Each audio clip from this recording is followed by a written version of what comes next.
In 2006, I wanted to make a documentary film about veterans from World War II. We were losing them at a fast rate. We were losing their stories to history. So I interviewed the man you're about to meet. I filmed him telling his life story, but not just about the war. He talked about the places he had seen, the things he had done, the people he had cared about. Shortly after that interview, he passed away. I never made the documentary film, but for some reason, I kept his video. And several years later, his daughter ran across a friend of mine, and I thought it'd be a good idea to give her a copy of her dad's interview, where he tells his life story. So I did. She said that meant so much to her. Can you imagine? Years after your father passes away, you find this video of him telling his life story, the places he'd seen, the things he had done, the people he cared about, how much he cared about you. That's what this show, Inspire Me, is all about.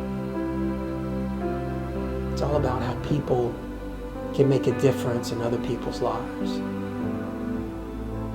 We never know whose lives our lives will touch.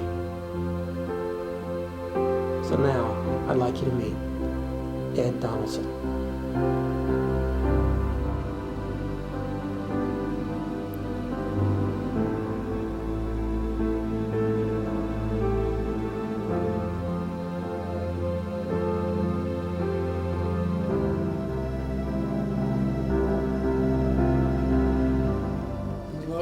I've got a lot of good stories. You do. Most, some of them go way back. Yeah, well, I'm Ed Donaldson. I live in Ruston, Louisiana. I was raised down in Jackson Parish and went to the Jonesboro Hodge High School down there. Graduated in 1941, which is a long time ago. But I didn't play sports or anything, but I was in the band. When I was in grade school, my brother-in-law gave me an alto horn, and I took it to school with me and went to see the band director. His name was Michael Patrick Kelly, kind of Irish guy. And he said that he had played with John Philip Sousa in his band. And anyway, he was our band director there. And I started going to band practice and got in the band in the third grade, went all through high school in the band with him and playing this alto horn. I graduated, as I said, in 1941. And during that year, by the way, in 1941, I first met my lady that would be my wife. I saw her coming at a distance across the schoolyard. And it was something that, said, you've got to meet her.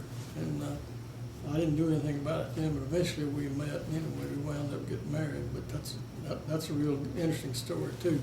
But anyway, I went through.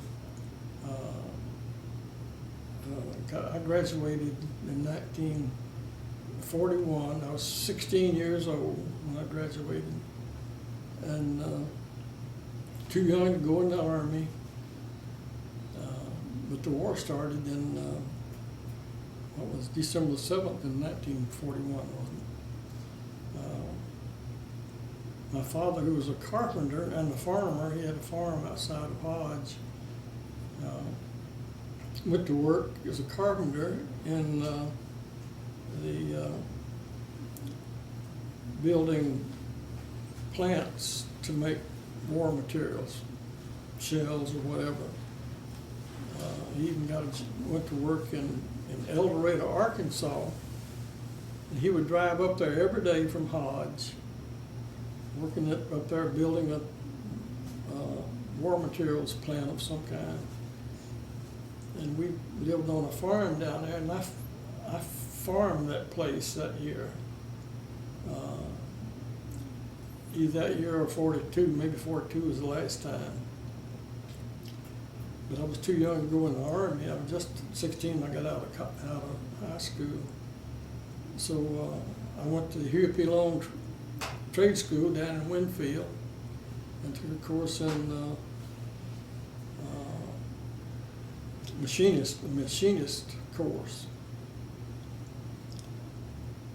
And then I guess it was 42, I might have farmed that place again for the last time, but two other guys from down there and I had gone to the Huey P. Long Trade School, went to Pascagoula, Mississippi, and went to work for the shipyard over there, building baby flat tops to escort all the ships carrying materials from the United States to England. And Germans, at that time, German submarines were sinking those ships faster than they could build them. But anyway, I worked there for a while, and I got to be 18 years old, and I expected to be drafted any time. But, all my male cousins had volunteered and joined the Navy, and but I didn't volunteer. I waited for them to draft me. So in 1943, when I was approaching my 19th birthday, they finally called me up and drafted me. And I went to Shreveport, where I was inducted, and they sent me to Camp Beauregard down in Alexandria, the same camp that one of my uncles went to when he volunteered for World War I. But anyway, we went down there, and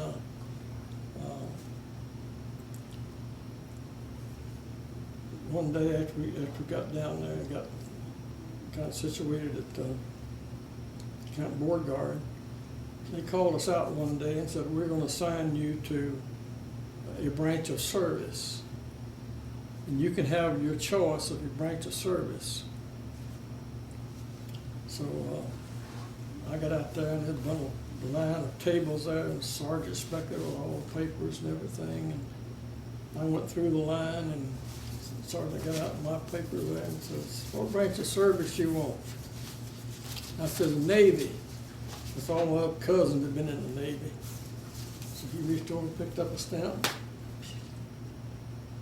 hit that paper, handed it back to me.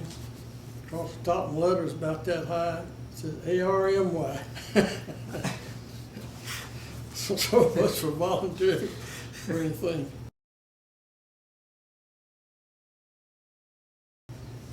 So I was wound up in the Army.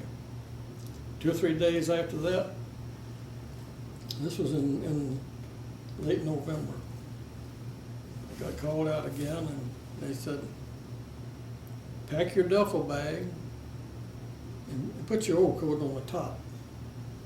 That didn't sound too good. So that afternoon, came back, had to be back there by a certain time in the afternoon. And they put us on a train. Back then, it was all by train. Nobody flew anywhere then. So we put us on this train, and we rode for a couple of days, and finally we stopped and got off this train, and we were in Amarillo, Texas. And if you've ever been to Amarillo, Texas in the wintertime, cold and windy and dusty, and but that was for basic training. I went through basic training there. And then after I went through basic training, I went to, again, put us on a train. And you didn't know anything. Now I see these soldiers going off. They know where they're going, when they're leaving, when they're going to get there. But then they didn't tell you anything. You get on this train, and we're going somewhere. So we rode a train, wound up in near Belleville, Illinois, where my son's teaching right now. But anyway, there was a radio operator school there. And I went through a aircraft radio operator mechanic school to learn to take the Morse code and, with a pencil and write it down. We had to pass 20 words a minute, and it only took several months to learn that.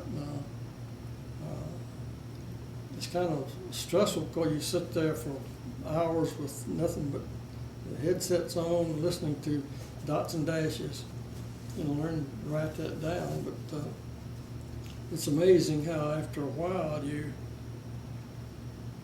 don't hear the letters. You don't say, well, that's a J or a D or an M or whatever. You just hear it. I imagine it's like, I'm not a typist, but I imagine it's like typing, where you hear somebody say something or see it and you just write it down. But that Morse code comes through hits it into your ear, it comes out your pencil just automatically. You don't think about the letters, what they are. But then when it stops, you have 5-letter groups. Now, 5 letters is a word, and at the end when that stops, you write about two groups of words, several words. That's how far behind you are in the code. Anyway, I finally got through that, and I passed 25 words a minute. Didn't have to have it work, but passed but 20. But after that, I went to put us on another train. I wound up in El Paso, Texas, and went to a gunnery school down there, learning to fire machine guns out of an airplane and other fighter planes that were attacking us. And they had women flying P-39s, fighter planes, making fighter passes at us. And we had cameras on our guns so that we could see whether we were shooting at the right place now, because you had to lead those planes like you lead ducks when you duck hunter. But then we also shot at towed targets with live ammunition that would leave a mark on the towed target. So went through that after going through the gunnery school. Put us on another train. They gave us $1 a day for meals on those trains, I recall, and went to Keesler Field, Mississippi. Got over there, and they assigned us to a crew. They assigned me to a crew in the 6th Emergency Rescue Squadron of the 5th Air Force, and I was going to be the radio operator. And we had a pilot, co-pilot, navigator, and then 6 enlisted men. And a radio operator. Since I was going in this emergency rescue squadron, we also had a radar operator. You had a radar, search radar in the nose, under the nose of the airplane, where normally it'd be what they call chin turrets, 2 50 caliber machine guns. But anyway, we formed a crew down there, and we practiced dropping they're rigged to carry a 28-foot boat underneath the B-17s. I have a picture out there of ours made that shows the boat. But we practiced dropping boats down there in the Gulf, and our pilot was so wild, he kept wanting to loop a B-17, and he was always buzzing people on the water, and they washed him out and got us another pilot.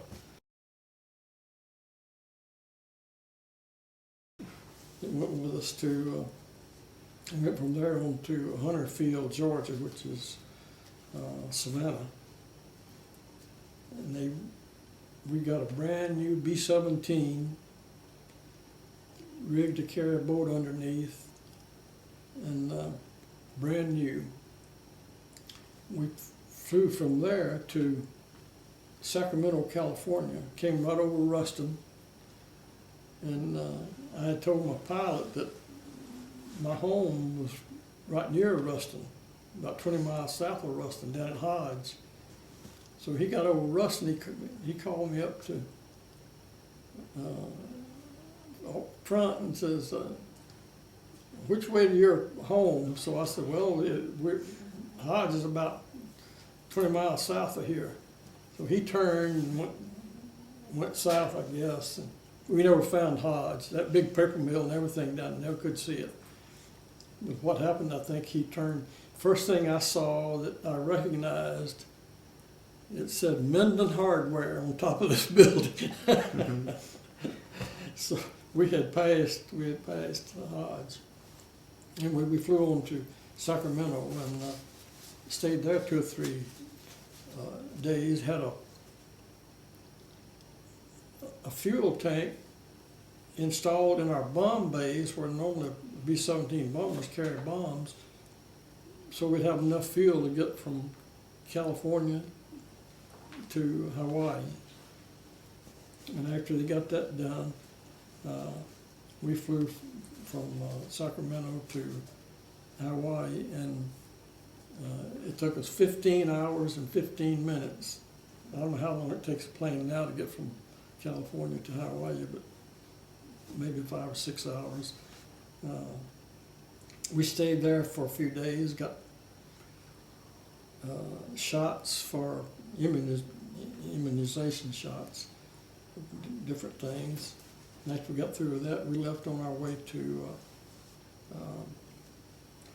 going overseas to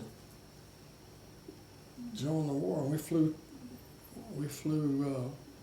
from Hawaii to Christmas Island, which is south of there. We went to Canton, Toraro, Guadalcanal, Biak in the Netherlands East Indies, which is Indonesia now. But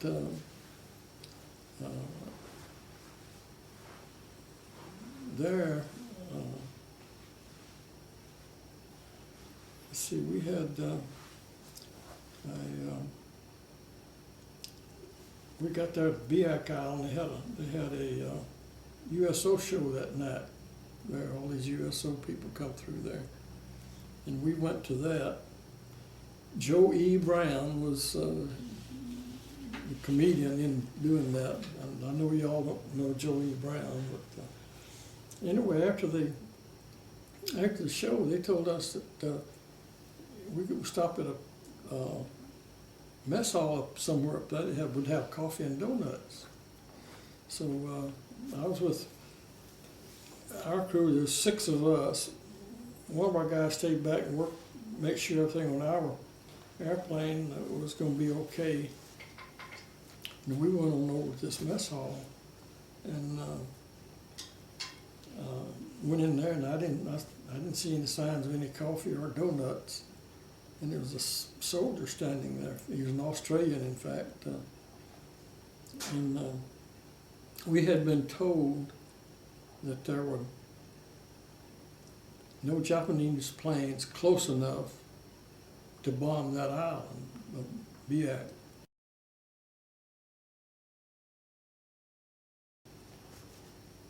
So then there was a big explosion over on the airstrip, and this Australian started looking toward the airstrip over there, and I was walked up. I was about to talk to him, and I heard this boom, boom, boom getting closer, and I never had heard bombs drop and explode. So that was our first day in the war zone, and But anyway, I yelled, "Get down!" And I hit the floor, and all my other guys hit the floor. And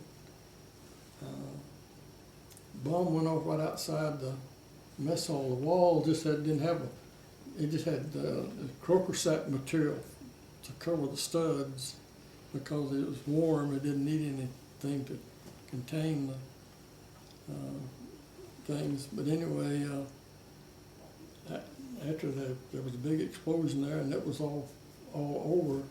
I had tried to get under the table there, but I didn't make it. But anyway, turned around to get up, and there on the floor was this Australian soldier who never hit the floor, and his head was gone. Nowhere to be seen, but it looked like a surgeon had removed his head right down at the shoulders. Looked around at the wall where croaker sack material was. It was maybe as far as from here to that wall down there from where we were standing.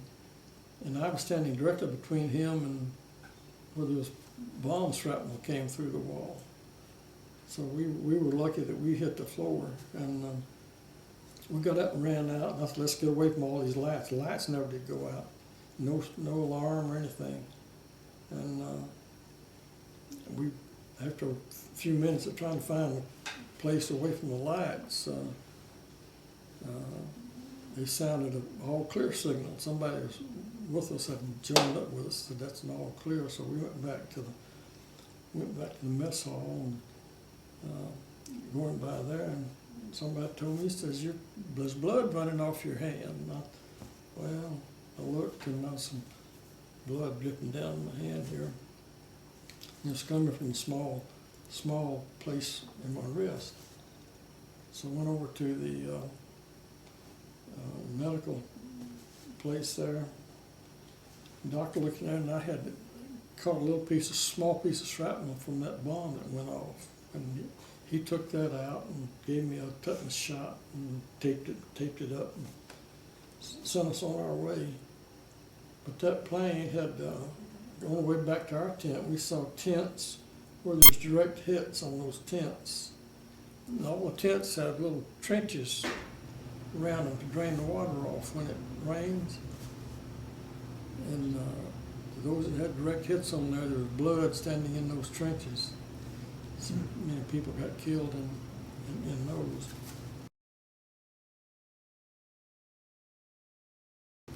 Well, we got in our plane the next day and went on. Our next stop was in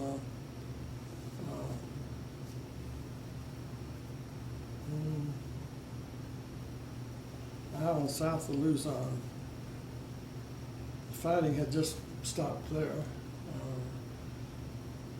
The next day we went on up to Louisiana and went to Clark Field. And we stayed in Clark Field a night or two and went on out to, they had built a annex, another airstrip near Clark Field. They had so many airplanes coming back in there. State Department of War, they ran out of and he needed another airstrip. They just built another airstrip, but we were out. It was outside the main guard perimeter of Clark Field, and we had to post our own guards. I stood guard one night out there, and our tail gunner stood guard one night out there and accidentally shot himself in the foot with his .45 pistol.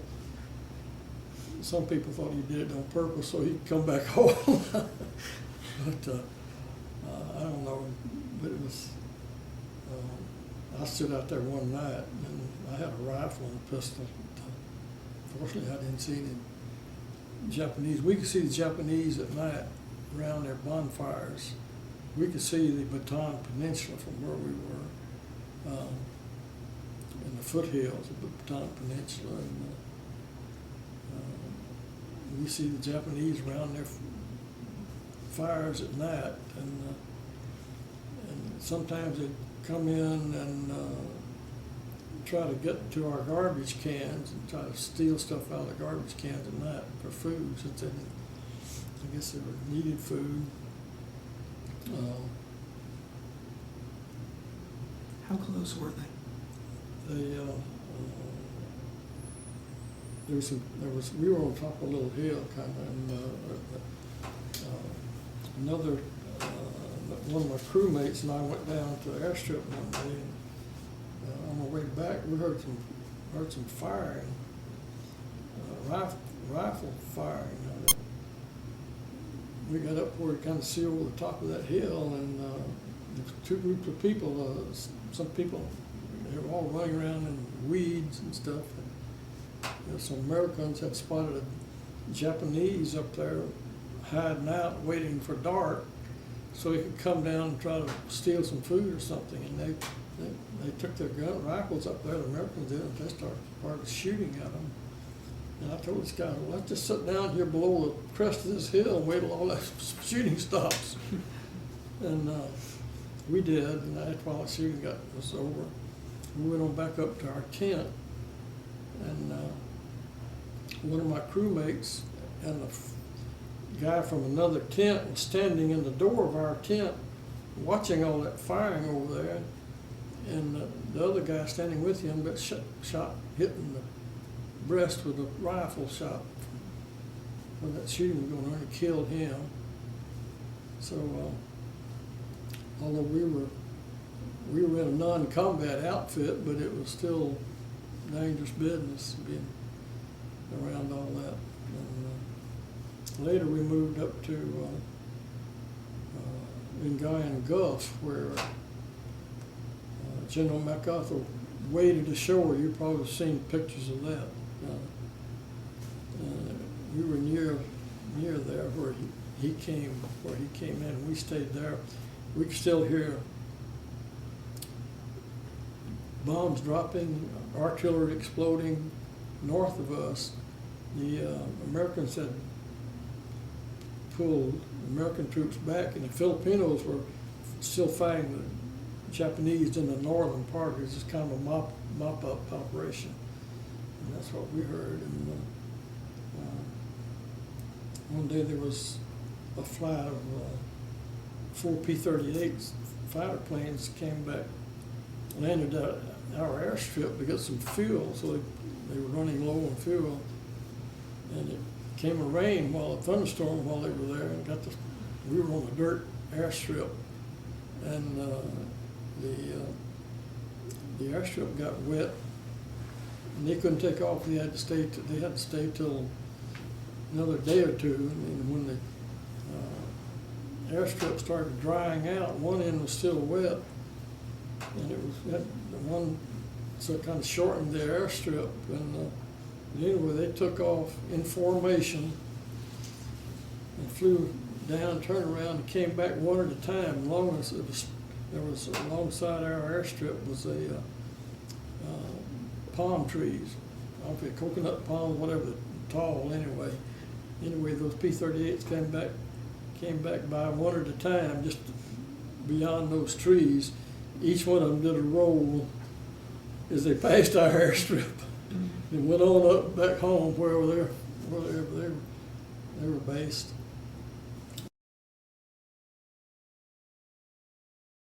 But we left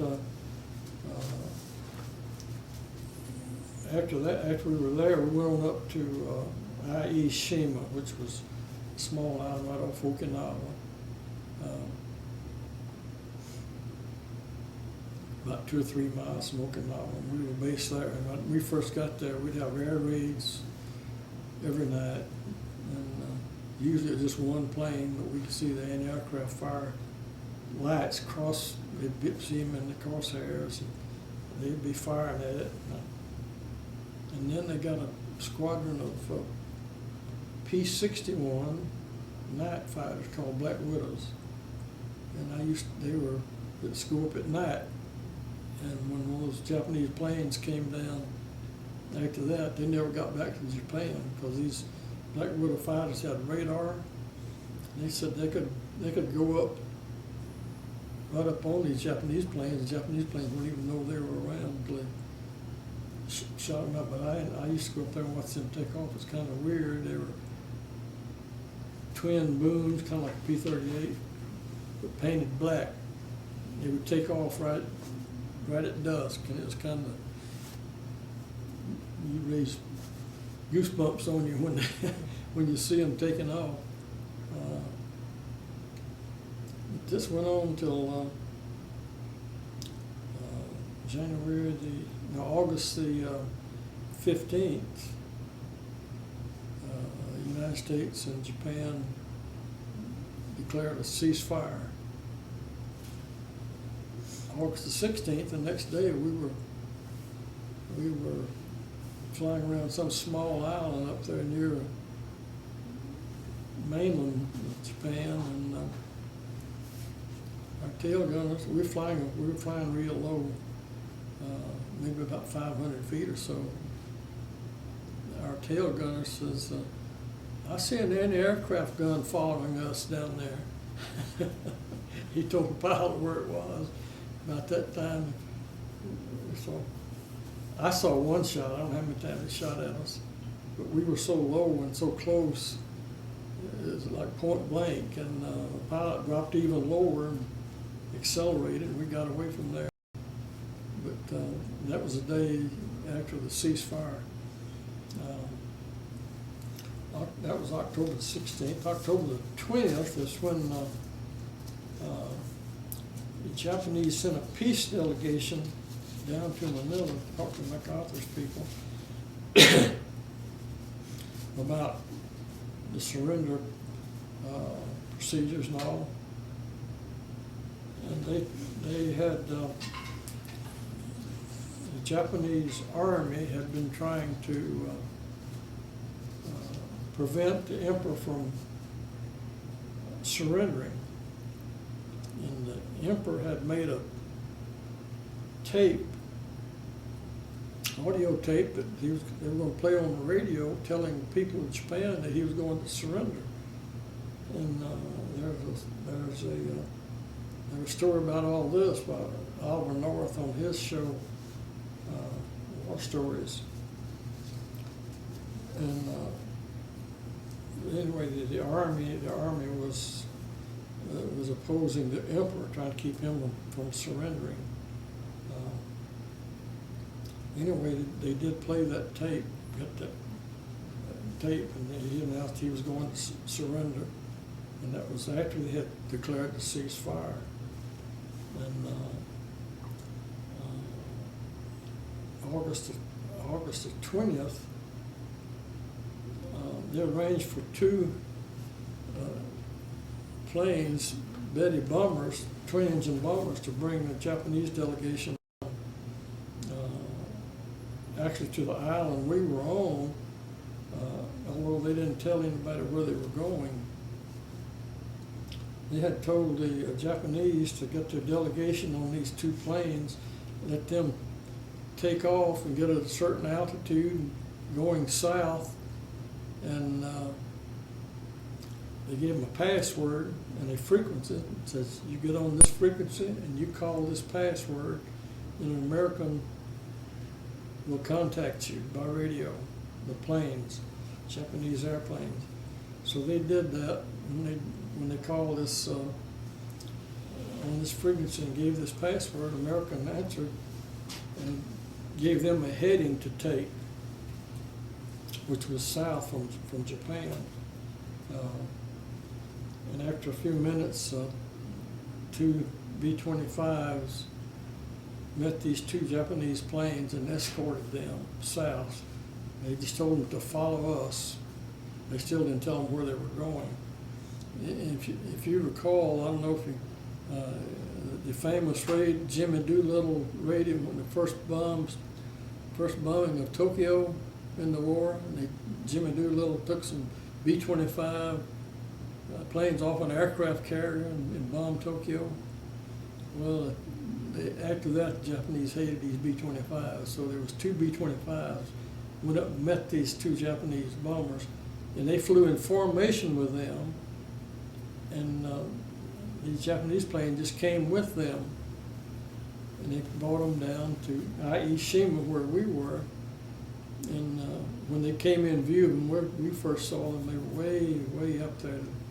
The two Japanese planes were painted white with green crosses under the wings, on the fuselage, and on the tail. And they had above the B-25s that were flying formation with the Japanese planes were about 12 P-38s flying top cover for them. They were even higher. Anyway, they came down, circled, and the Japanese planes landed at our airstrip there. And there were no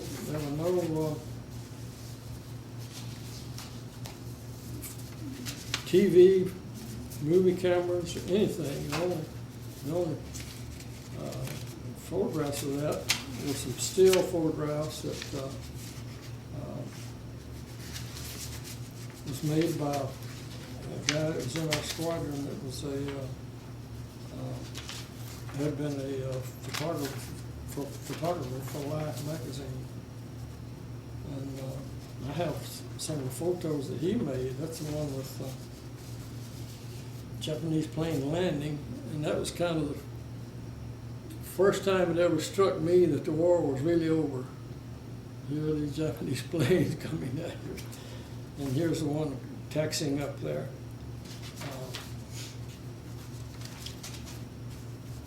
So they went on, got off of that plane, and got on an American 4-engine transport plane, and went on to Manila to meet with MacArthur's people down there. The second plane that was with them damaged the landing gear when they landed, and they had to stay there, and the Americans had to fix it before they could leave and go back to Japan. But the one plane that was okay, after they were brought back to Aishima, the Japanese got on this one plane. They had all the paperwork that they needed, all their records and everything, and they got on this plane to go back to Japan, and they were almost to the main island of Japan, and they ran out of fuel, and they had to ditch in the ocean. Fortunately, they were in water about knee deep. They saved the documents and commandeered some automobile from some Japanese guy and went on the rest of the way to Tokyo by automobile. The second plane stayed down there until the Americans fixed his landing gear, then they went back. But there's no records of any of this that I've ever heard of, except if you get on the computer and search all this. That's where I got a lot of this stuff, is from searching on the computer about it. There's a lot of information on there that you can get. But anyway, they got back there, and of course they finally surrendered and on the battleship Missouri in Tokyo Bay. And that was in September. So that's kind of my war story. We had we were returned to the United States by a point system when you got, depending on your age, how long you've been in service and all that. But they brought us back on a ship, troop ship, and aboard the troop ship at Okinawa. 17 days later, we docked in San Francisco. But then they, after we got there, they sent me on, put me on a train, and I came back to Camp Fannin, Texas. And that's where I was really discharged from the Army. That was on January the 10th, 1946. I came home, and I had telegraphed my family that I would be here in Ruston on the bus. I came from Camp Fannin by bus to Ruston. And my father met me in Ruston here when the bus got here, and then took me on home. That was January the 10th. My wife and I got married January the 19th. And you know, I didn't realize this, and we knew this. My mother knew, my wife knew it. Her mother knew this, but we never talked about it. But her mother boyfriend was in World War I in France, and she waited for him to come back from France, and they were married after he returned from the war in World War I. And yet her daughter did essentially the same thing. She waited for me to get back, and we got married right after I got back. But it never dawned on either one of us that they were doing kind of the same thing. But it's all very interesting.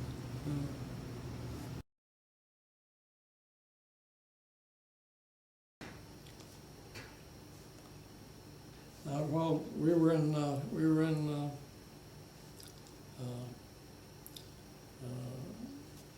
living in Missouri, is after we had our two children.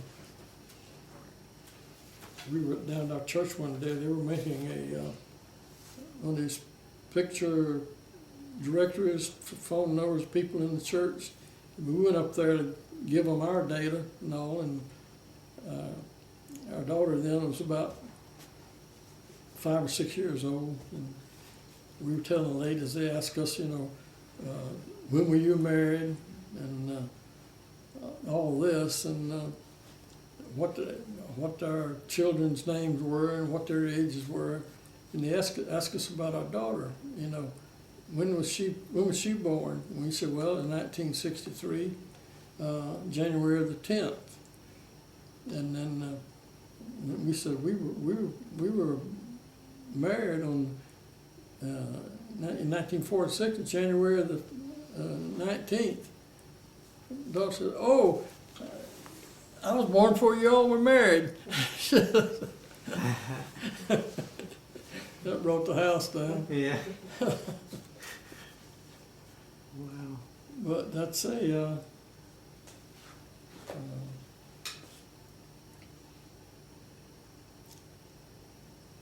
kind of a long story. But What's your wife's name? What was your wife's name? Jean Barnes. It's a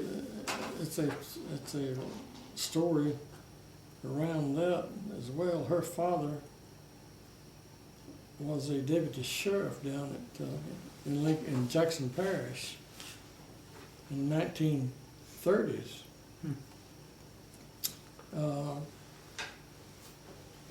While he was deputy sheriff, he and the sheriff came up, where,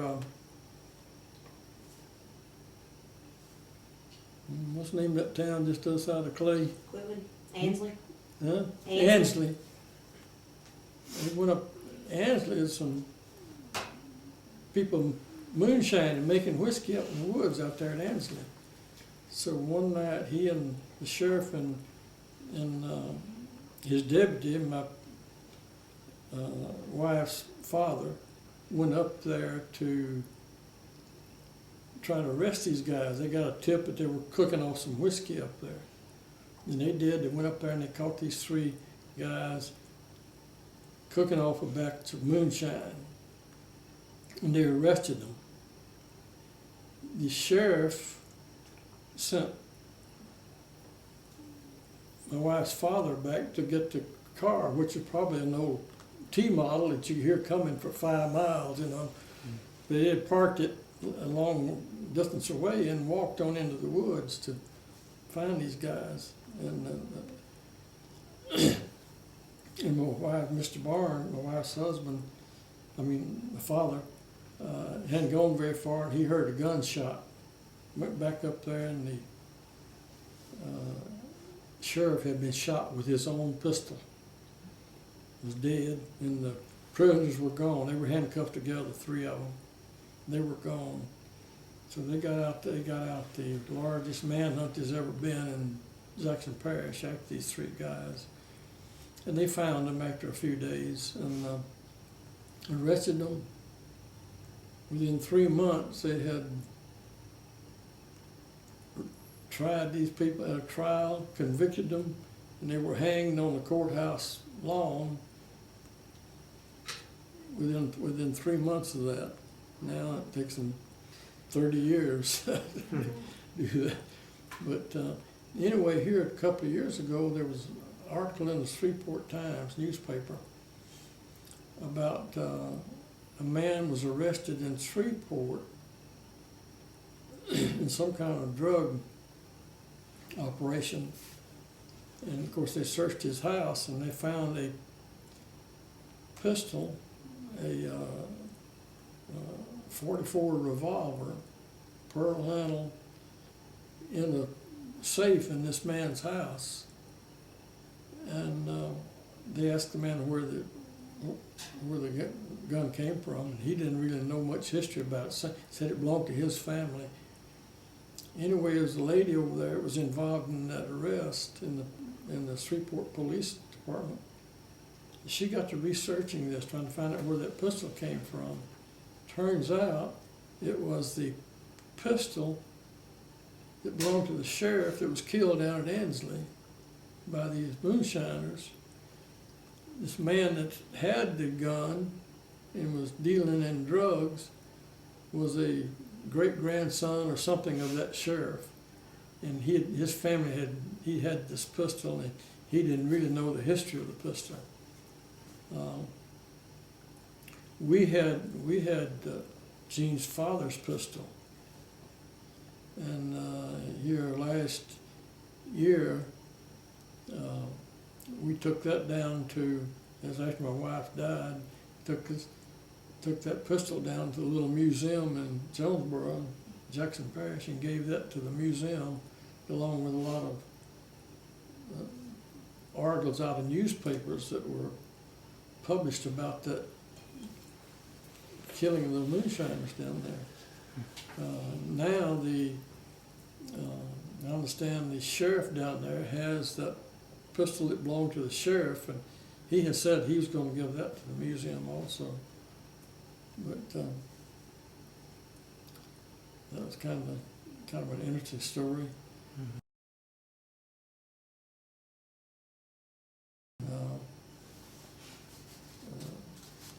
Gene's father was killed in 1936. The courthouse blew up down in Jonesboro. It had a gas accumulation. It ignited, and Gene's father and mother happened to be working up there in the night. They had gone back up there to work. Gene's father was killed. Her mother was there on the second floor up there. Her mother was blown out on the lawn and injured, but survived it. And Gene was 9 years old, so she never really had a father. She had a sister, just two children. It was all there were there.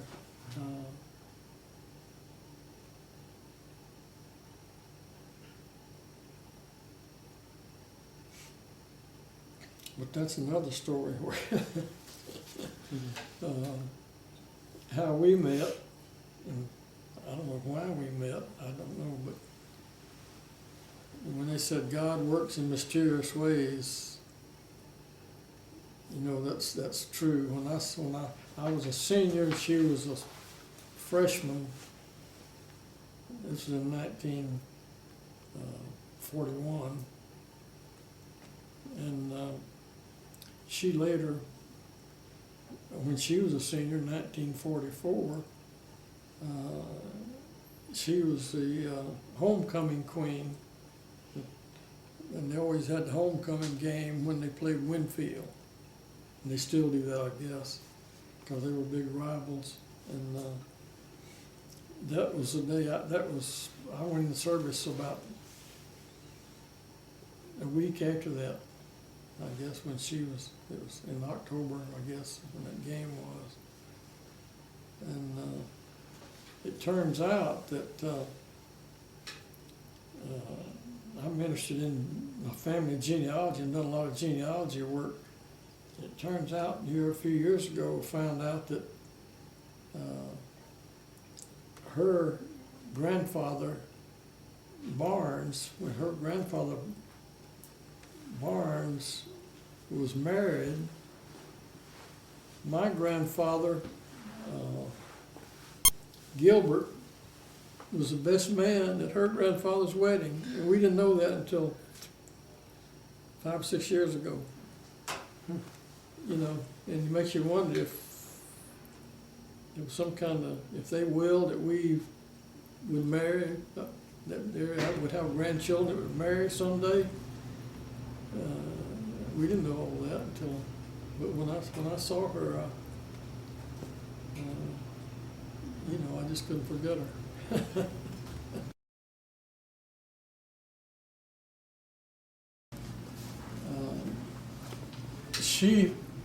This tree was at, it would be her great-grandmother's house down in Jonesboro. And she climbed up in that, and my wife's sister was an artist. And she started painting this picture of her in this tree, and Jean's sister died before she completed this. She had it all done except her face, and they got one of her friends down there had taken art classes with her for years to do the face. And so this is my granddaughter. That girl finished, put her face in there. But you see these paintings around here was done by my wife's sister. This is my son over here playing the guitar. And that's me sitting with this feeding a rooster. He would eat out of my hand, that rooster would. How long ago was that? Oh, that was maybe 8 or 10 years ago. I told her, when you do this painting, she of course she had a photograph of it. I told her, I said, pull my pants up and put some hair on my head. This one over here is my daughter. That's my wife over there. And her sister did both of these paintings.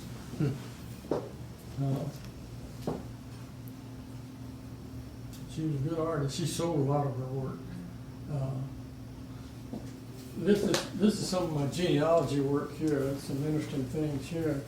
That was my mother and father on their 60th wedding anniversary.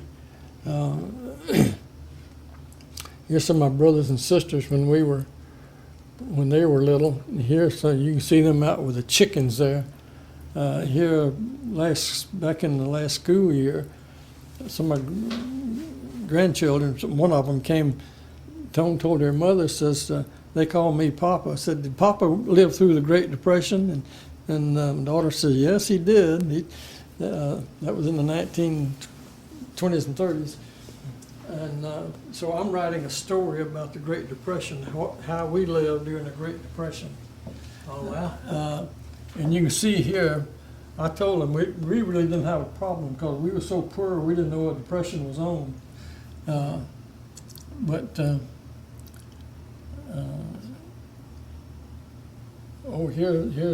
Here I am with the guys that went to Huey Trade School with me. We went around and worked on the shipyard I was talking about. That was one of my brothers. That's some of Jean's family. There's me with my uniform on.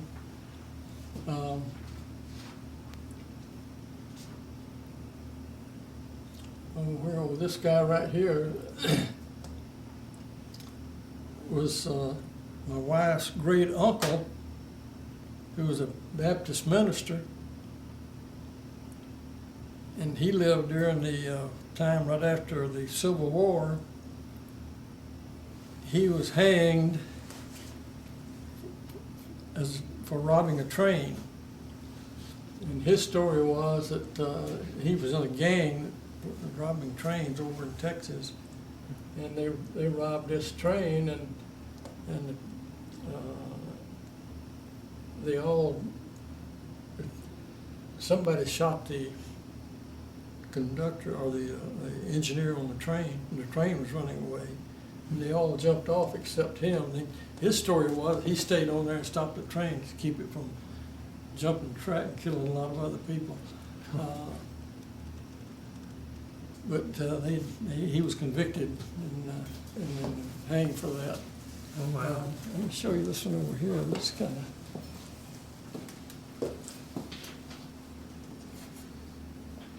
I told you I'm interested in genealogy, but this is my great-great-grandfather.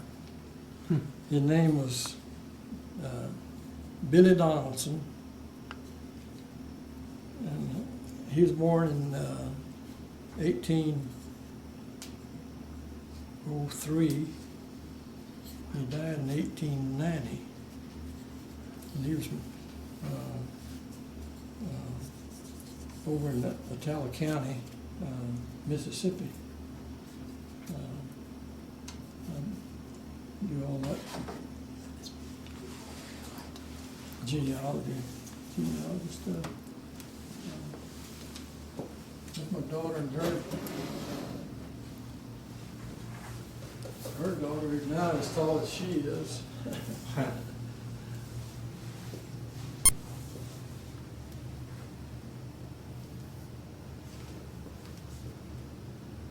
So where'd you get this stove? Hmm? Where'd you get this stove? Well, I bought that Ace Hardware. Oh, did you? Yeah, 1983, I guess, when we built a house. I enjoyed that.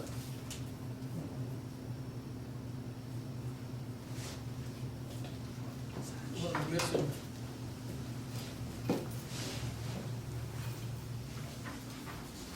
So this house was built when? In 1983. This is something interesting right over here behind Tina. You see this deer hiding? Yeah.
We did that in New Orleans.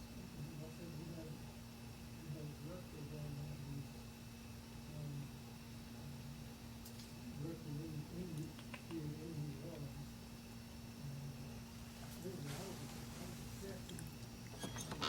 Orleans. We go to rehearsals all the time. One day we were at rehearsals and we were on valley somewhere at one of these islands, but the sailors would take a break and come there when they stopped the show. And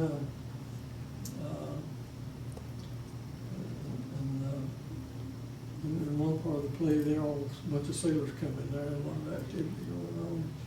And Gene said to the director, said, "Shouldn't I have some flowers or something trying to sell them?" The director said, "Lady, you're not selling the flowers, you're the island prostitute. And she said, oh, no. Oh, my goodness.